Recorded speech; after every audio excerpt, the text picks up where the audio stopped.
Feel super honored to have another Olympian to have a conversation with. So I'm gonna have to dive straight in and like what was that like, the experience? All right. Thank you so much for your invitation. It has been quite a lot, like 5 years ago when I Mm, was, but I do even remember when everybody asked me, what do you remember from Olympics? It's really weird. I just remember the smell of the village. It wow. was this smell, from the rooms in the village, in the Olympic village, that I would never forget it. And the fact that you meet people from all over the world, Mm, and they are so friendly. Like, you do watch them on TV and you say, oh my God, oh my God. And when you really meet them, they are so friendly. They are like we are, because I'm still like, I was there, but because I wasn't prepared for the Olympics, it was last minute for me. I was like, oh my God, I'm living my dream. I'm going to meet all these people. And I never realized that I'm one of them because I'm there with them and I'm mm. competing as an athlete. But yeah, it was really nice. Like meeting all the athletes all over the world was really, really nice. That's something that like we as normal people, I am talking about myself, look at the Olympics, right, and never look at it in that way, because we just think of it as like these where gladiators go to war, right? Or like superheroes go to show off, and everyone else just kind of like never gets to know each other like individually. So I guess that would have been such a wacky experience to like meet these people that are put on pedestals, right? But now you see them as a human rather than see them as a superhuman. Yeah, yeah. So the one that I was looking all the time to meet was Bolt, but he was never coming down to the restaurants, or our buildings were next to each other. And I could look at him, when he was outside to the balcony, and I was, please come down. I just want to say hi. But yeah, he was the only one that I didn't get, the chance to meet him and just say hello, because I mean, you can't meet actually any of them if you're not in the same in the same sport. Because for me, it was like, I'm a weightlifter. I can meet all the weightlifters in any other competition. So I want to meet my superheroes from other sports, and it was really nice. I did met quite a lot of athletes, but just to say hello, not really much things, because you know each of them, they are there for a specific reason. So I don't think that they have that much time to have conversations, or sometimes it's the head coach of the team that they are more strict until the athletes, they have their competition, they want them to be concentrated, and they don't have that much time, to go around and meet other athletes or from Mm. other sports, maybe. Yeah, but it was really a very nice. And I hope, I'm going to have the chance in Paris. And Wow, we going again? yeah, yeah, yeah. Hell Well, yeah. if wait in, yeah. Wow. I didn't know that. I didn't know you were training for Paris. Well, I mean, it's like 3 years to Mm, go still. mm, And I don't really know if weightlifting is going to be mm. in Olympics in Yeah. Paris, but yeah, if that's the case, I will try my best. I'm not sure if I'm gonna make it because I'm quite old, but yeah, I'm 21, gonna right? try. I'm sorry, 21, right? 21. You think 21. so? That's it. Yeah. Yeah, no, I'm 30. I'm sorry. Hey. But what was the lady from, was it Colombia, who competed in Tokyo and was like 45? I don't think so. I think she was from Mexico, because I Mexico. know. Yeah, I have competing with another, yeah, in 58 in 2017, and she was 36. So I'm pretty sure Wow. it must be her, yeah. So she, But I yeah, that's absolutely badass. You know what I mean? yeah. Like, I don't know what category she was in. She ended up bombing out on her snatches. But at the same time, like I was sat there and I was watching with one of my mates, right? And they were a little bit disappointed that she didn't total. And I was like, you don't understand. Like, she able to get to the Olympics in her 40s and go to the 5 consecutive Olympic Games. That's like insane. Yeah, I think, well, with me she was at 58, so she probably was 59 at the moment. Wow. Yeah, 59. Yeah. But it was also in Rio in 48 category from Japan. Yeah, she was 40, I think. Yeah, she was 40 in Rio. Wow. And she's still competing. Wow. I don't know if she's gonna be now at Worlds, but she was yeah, I think she was now too. She did compete, but I don't think she hit her numbers. To be honest, I have a chance to watch any Olympics because I was working and the time, the difference, with the time and everything, and the TV much from weightlifting in UK, so I didn't have to watch the games. Yeah, like working in the hospitals back home gets crazy. Yeah. Like, Yeah. I do not envy you doing that job, but at the same time, that is the absolute backbone of the entire country, like hands down. Yeah. So when I did accept this job, I wasn't aware about my working hours. So yeah, in the beginning, it was, now you're gonna work like 7.5 hours a day with your break. It's 8 hours, and I was all right. It's 8 hours. I still have time to go into my training. I still have time to study, and like sleeping 5 hours a day because I didn't have the chance to keep training the same, but I was trying to go at least for an hour, like 3 times a week, just to not like lose all of my muscles and be crap, because I had my plan, like when the next competition will come, I would need to start training again, and if I quit everything, I won't be able to be ready for that competition. But yeah. I coached, like I said, I coached in I lived in Southampton and coached there, and I would coach a lot of people that worked at Southampton General Hospital, right? And they all used to come in and would look like zombies. And I was like, what's going on? You all right? And they're like, dude, I just worked the last like 16, 18, 14, 12, whatever hours. And I'm like, what the fuck is going on? Yeah. Yeah, I didn't like my sister. She was calling my parents, and it was like, I don't want her to do this job. Like, please call her, tell her to stop, because I mean, she needs to go back to her training. I had like, my eyes were black, like to my cheek. I didn't even want to see my face, in the mirror when I saw that. I had a FaceTime and I saw my face, and I don't want to see my face like that. And I said, please call me on the phone because I can't see my face like that.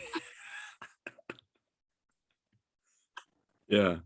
5 hours a night. That's not good, man.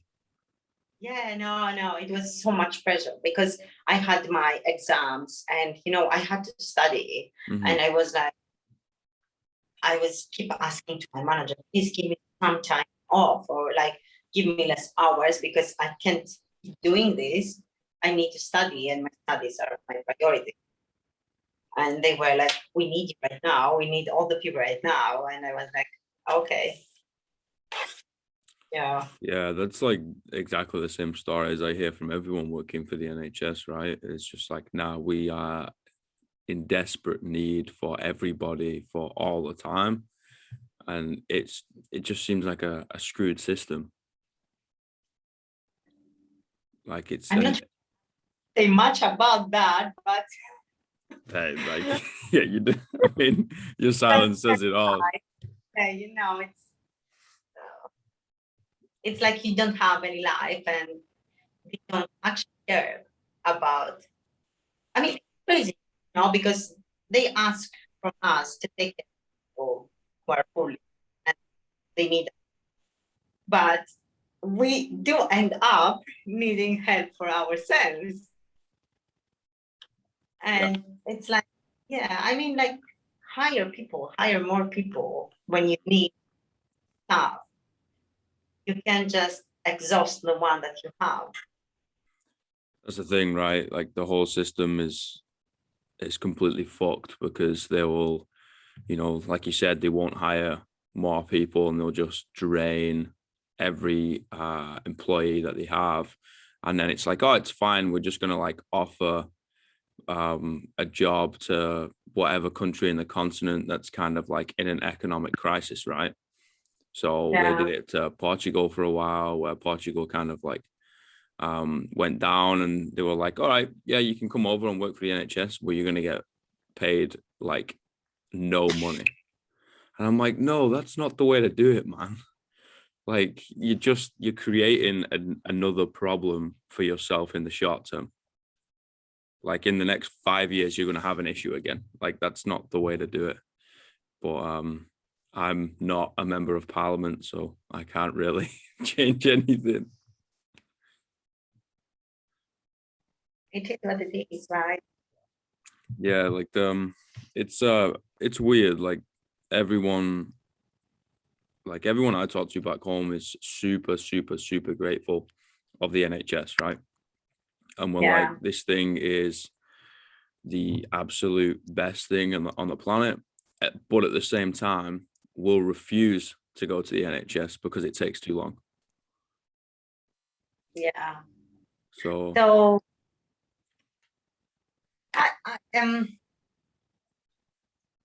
I would say when I was because I was really sick with food poisoning, I was very surprised when I went the ED. Like they did send me home after I was waiting there for 4 hours, and they did send me home without like go home, get ready, drink a lot of juice and water, and you're gonna be fine. And I was really surprised because, well, in my here in Greece, you're not gonna be fine to go home when you see them, like they're ready to collapse. And I was really bad. And I was, are you joking me right now? I mean, I can't even saying go home when I do know, because I work there, other kind of situation that you bring people into the hospital that they don't need the hospital. Yeah. And I know it won't happen to me anything worse because I'm gonna be like alone. Yeah, they don't know the support system you've got at home. They don't know if you live alone at home. They don't know if you live with a lot of people, which would be ideal because they can look after you. But yeah, it's weird, right? And I think the whole system needs to focus a little bit more on like health and holistic health rather than, just, oh, here's a pill, take this. You know what I mean? Like I walked in, this must have been years ago, right? When I ruptured my L5S1. And there was like 3 weeks where I was just like, I couldn't get out of bed. I couldn't move my legs. Like I was legitimately like, I'm never going to walk. Like, this is really weird.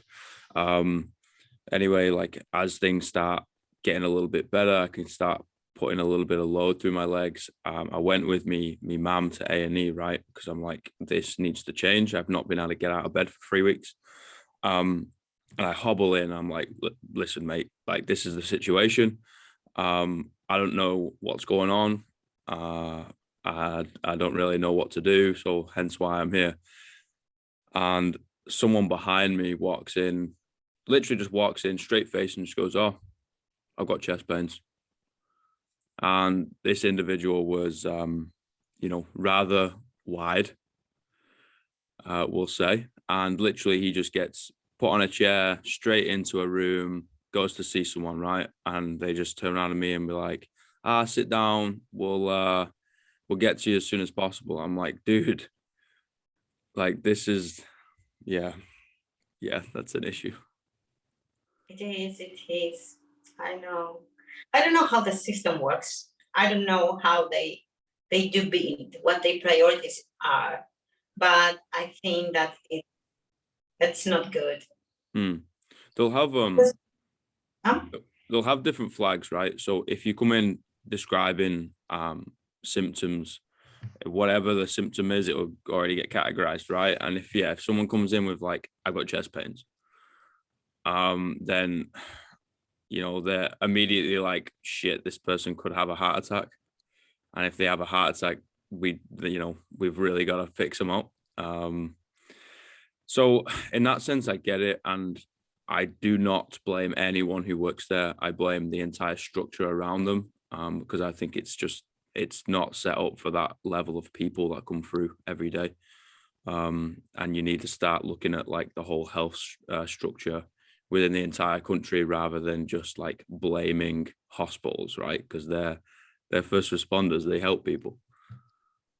Yeah. And I'm not that this is what I'm saying. I don't know, who has built the system this way, but they are huge hospitals. They have different departments. So you have anything you need for someone to look for the person that has a heart attack and for the person that has another kind of pain. So they can both be treated and not the one. I'm not saying, oh, okay, yeah, maybe he can go like earlier than you, but not you going home because you don't have a red flag. Mm-hmm. And staying in because it's chest pain. It can't even be a chest pain and nothing more than a chest pain. Yeah. The problem is, in my opinion, is like the class system in the UK, right? It's very, very apparent. You only have to spend a little bit of time there and like travel around, and you'll be able to see it. And the people that usually create these, we'll say, bills, right? That create the structure and then distribute, funding towards places like the NHS, don't use the NHS. They use all the private stuff because they can get it in an instant, you know what I mean? And they can get the best doctors and the best whatever. They'll get flown out to everywhere and, get seen that way. And I'm like, this is such a fucked up system.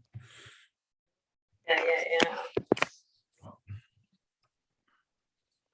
That's home. Yeah, what can I say? It is what it is, we all look out for each other. Yeah. So I'm gonna go all the way back. How did you get into weightlifting? Okay. My dad, Wow. He was a weightlifter.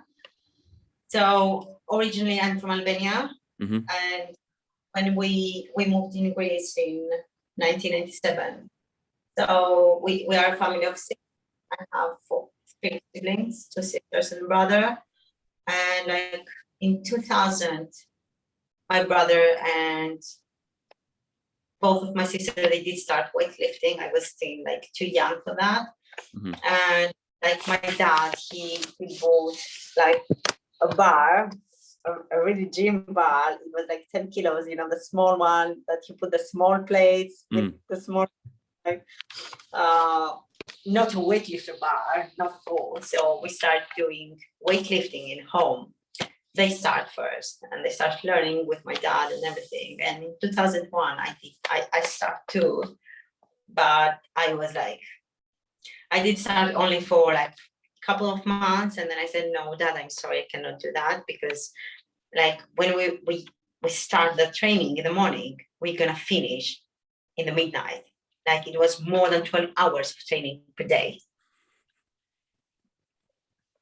yeah, it was really tough. And I was like, okay, I'm gonna start again, but if we go like in a weightlifting club and we can train like normal people and not like suffer in the house.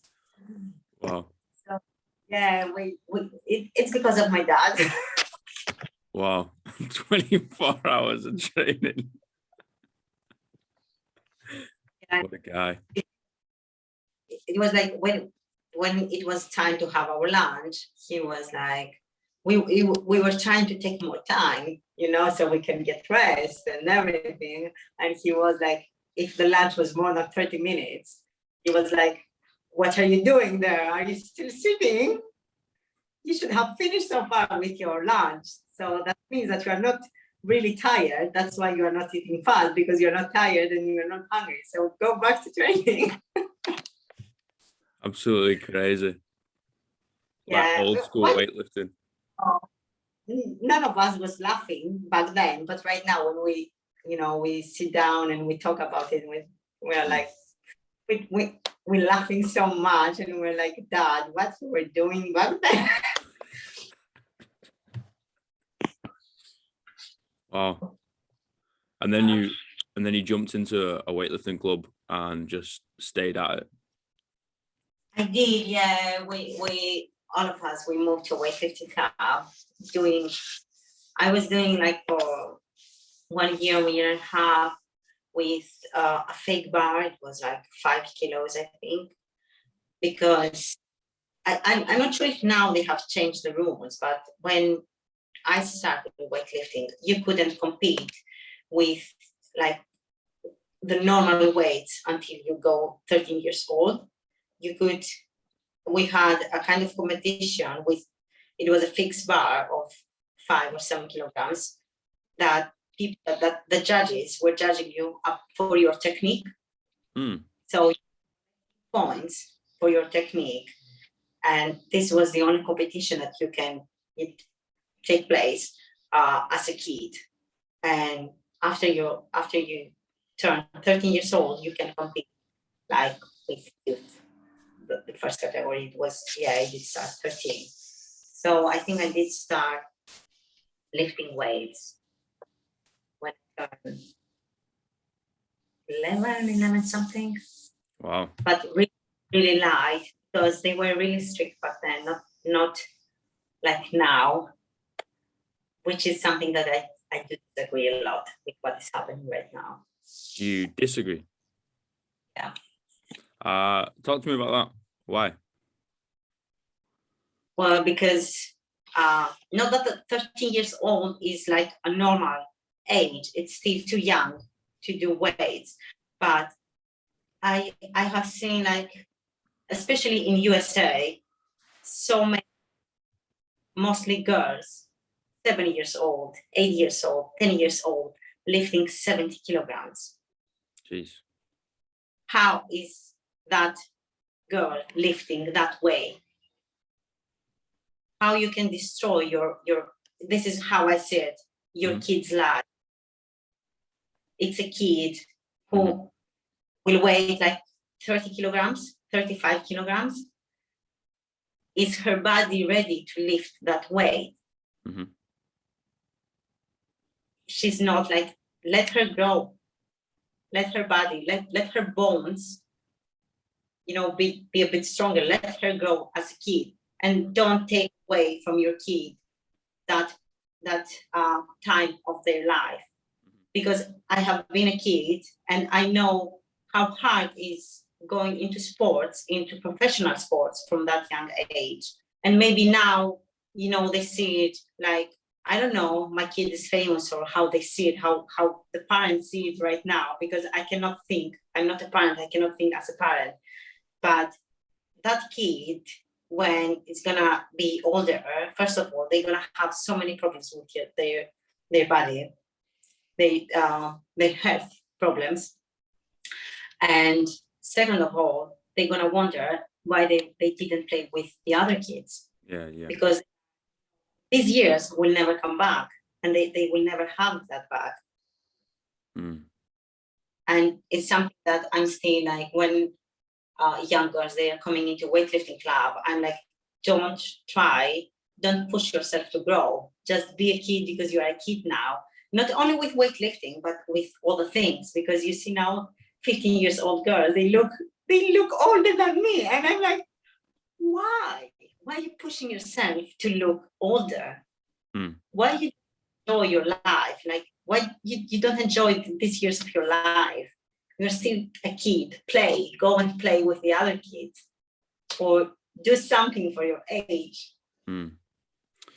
I agree with losing out on the social aspect of being a kid, right? Because that's really, really important, and you grow mentally and develop mentally like so much, and that's how you learn, right? Yeah.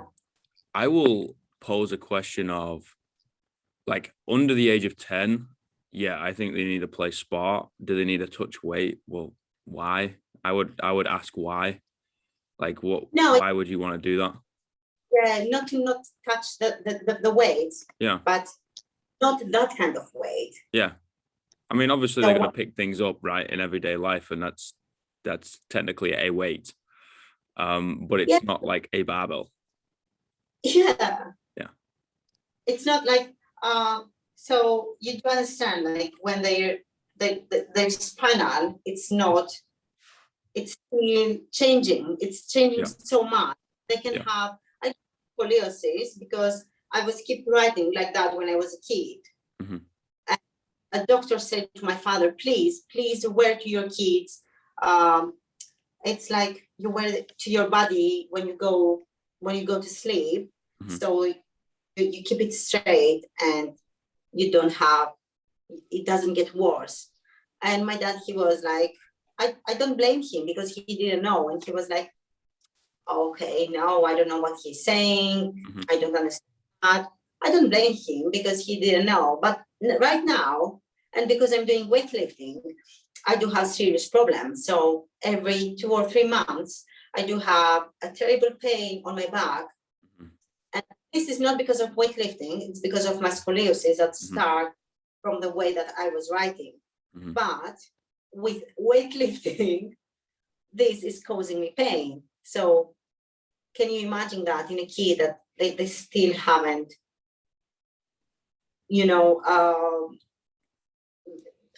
their bones, they are still so soft, weak, unstable. Yeah. Like, I would, yeah, I agree.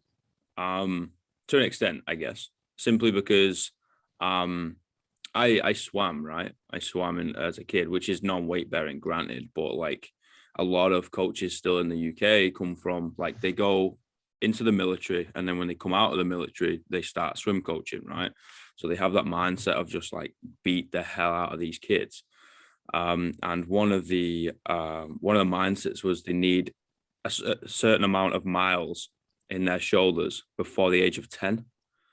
And that doesn't make any sense to me, because I'm like, wait, what? So you're saying if they haven't swam X amount of miles by the age of 10, they will never, ever be a good swimmer?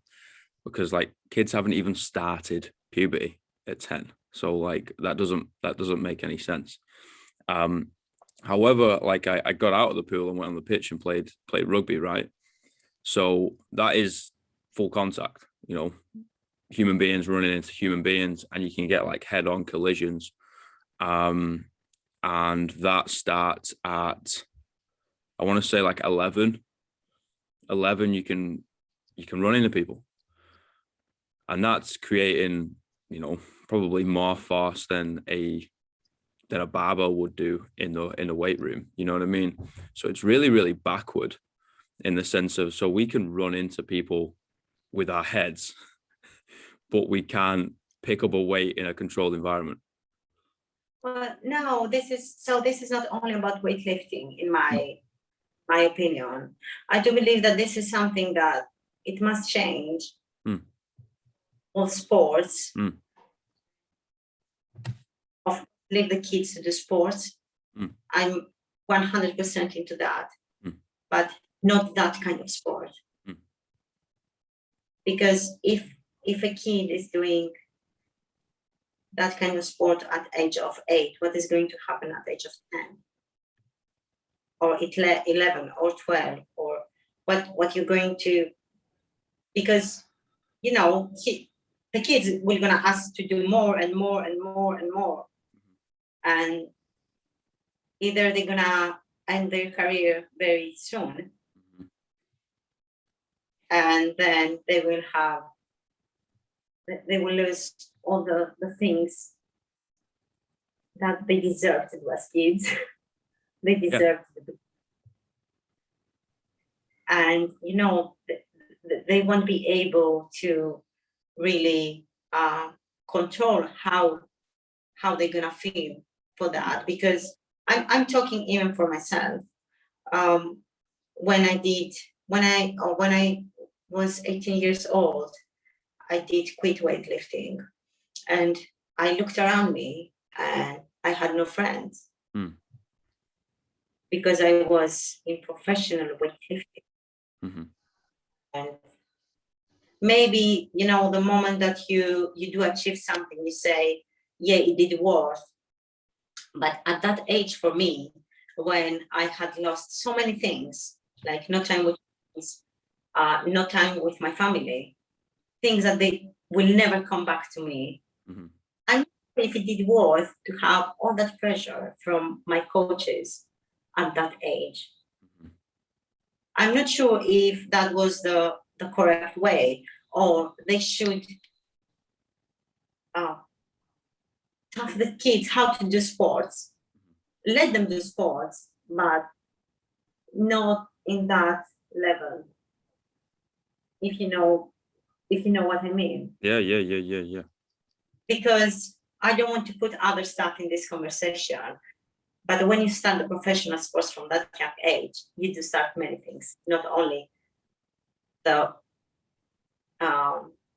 professional of spending many hours in the gym, but there are many other things that they will come with that kind, because you cannot spend so many hours in there. Yeah. This is the thing. This is the thing, right? And I understand why people would do it.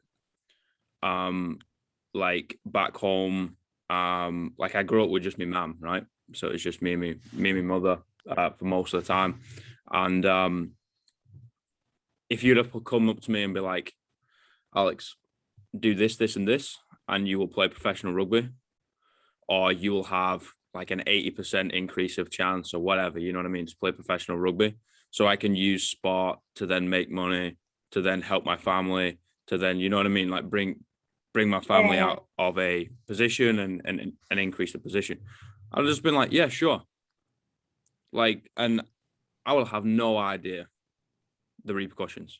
You know what I mean? No idea. And there is no education around that. And there's no nurturing for kids, like you're saying, right? Of like, yeah, like play sport, because you learn so much through sport, but also be a kid. Well, I'm not gonna talk about other countries. Yep. I'm gonna talk only about countries that I know, Albania and Greece. The percent of the athletes that they have studied, it's really low. What these people, when they will finish, because a day your career will stop. You can't be professional athlete for all of your life. No. What is going to that? What you after that?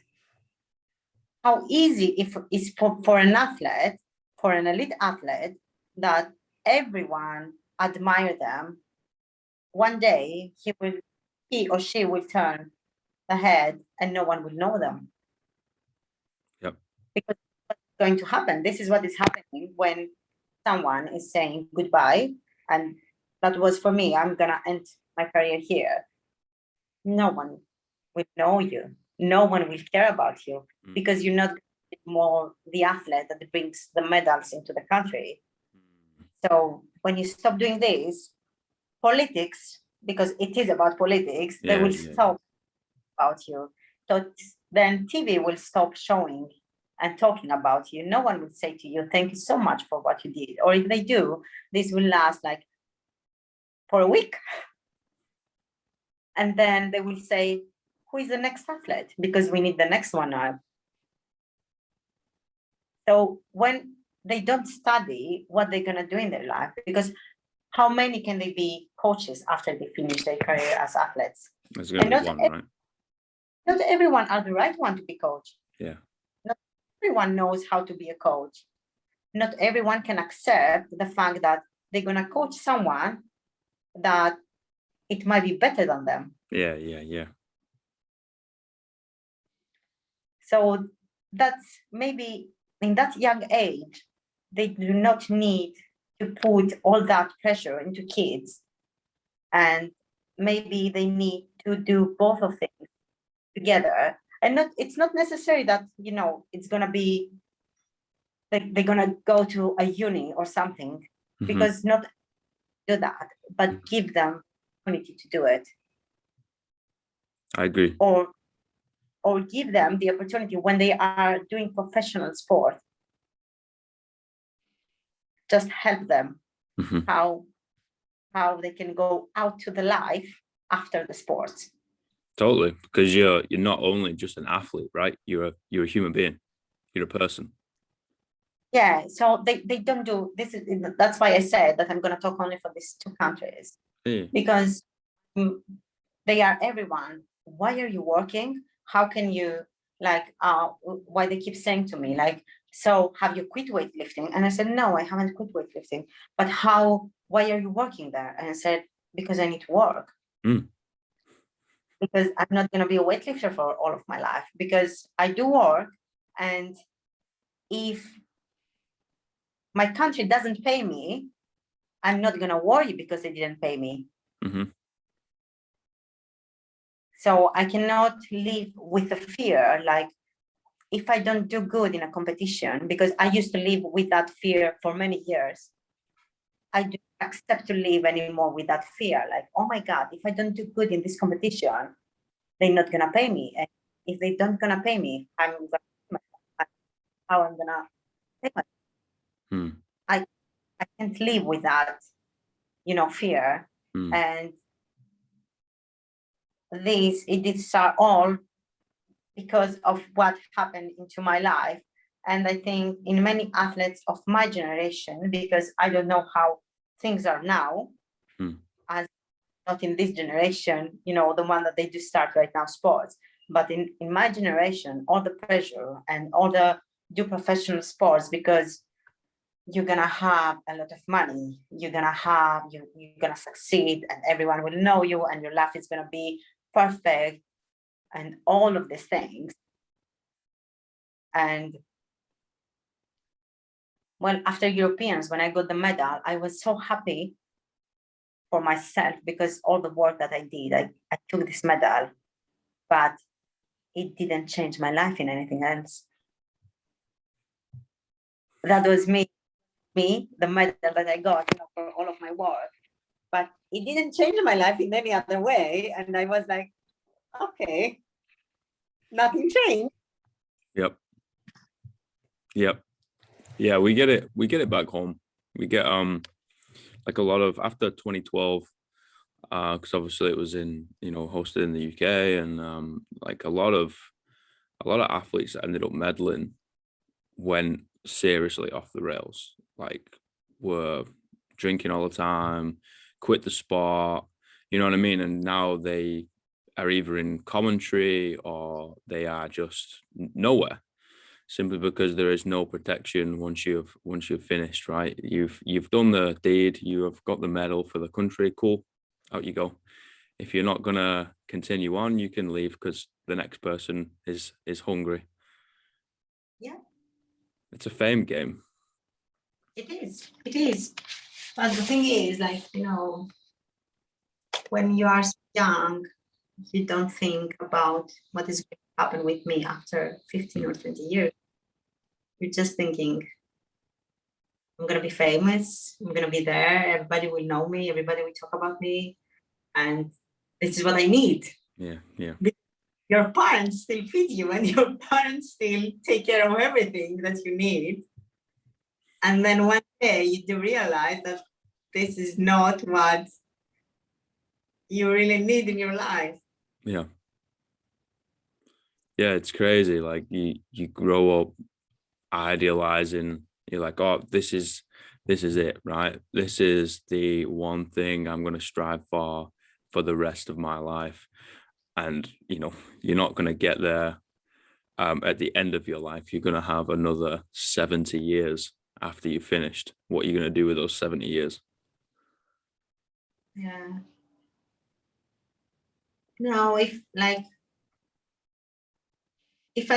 could change a thing in my life, like I think that it will be not putting so much effort in my young age. I know that many athletes say, no, I haven't regret. I would say that I have regret for what I did. And no, there are no medals that can give you the time with your family.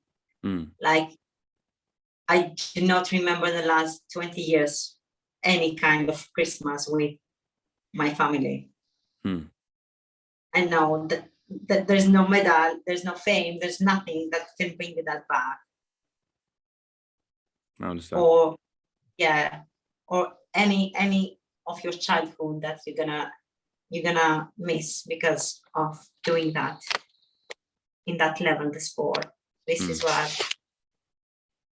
the reason that I do disagree with a part of the health of them.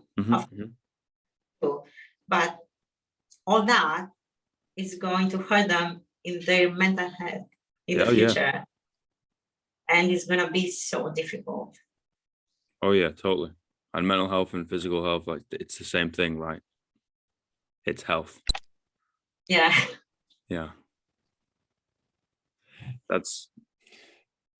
I really, really appreciate that, honestly.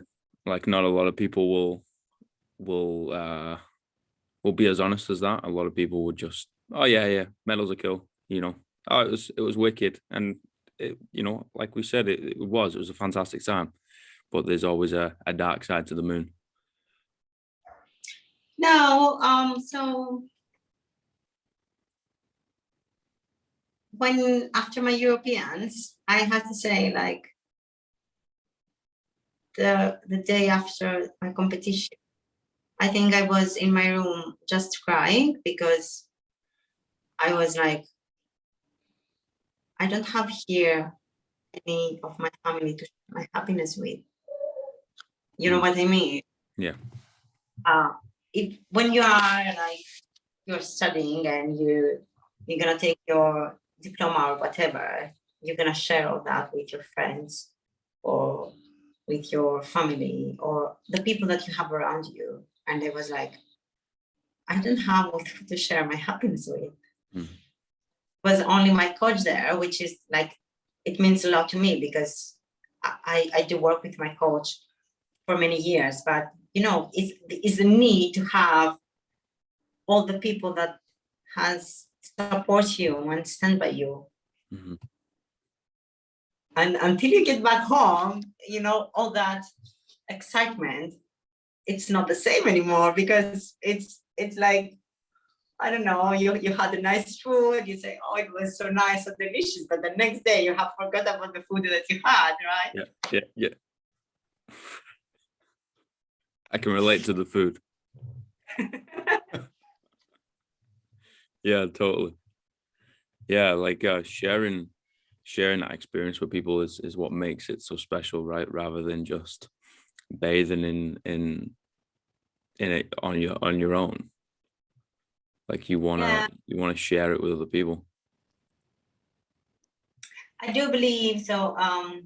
Many people say that you're gonna see who is your friend, your real friend, or really loves you on your difficult times. I will say that you're gonna see your real friends when you succeed. Yeah. Yep. You're gonna more people when you succeed rather than when you are not good, having bad time, and all the thing. Yep, I totally agree with that. It's one of those little life lessons that you learn along the way. Yeah. You wish you'd have known way back when, but yeah, that's not the game that we play. Like, you learn these things along the way. Yeah. Eva, I really, really appreciate your time. Thank you very much. Thank you. Thank you. Thank you, Alex. It's an honor to speak to another Olympian, and it's also an honor to have such a real and honest conversation. So thank you. You're welcome. Thank you. It was a pleasure for me. Well, if you're ever, knocking around somewhere down here in the bottom right-hand corner of the world, just hit me up. We'll go grab a coffee and throw some bars around. Sure. All right. Well, or maybe you can do any competition there, so we can come over for free. Yeah. I'll see if I can host a comp and fly people over. Yeah, maybe. Who knows? I'll snap my fingers. I'll go talk to people. Right. Thank you very much. Thank you. You have a great day. Me too. Bye. Later.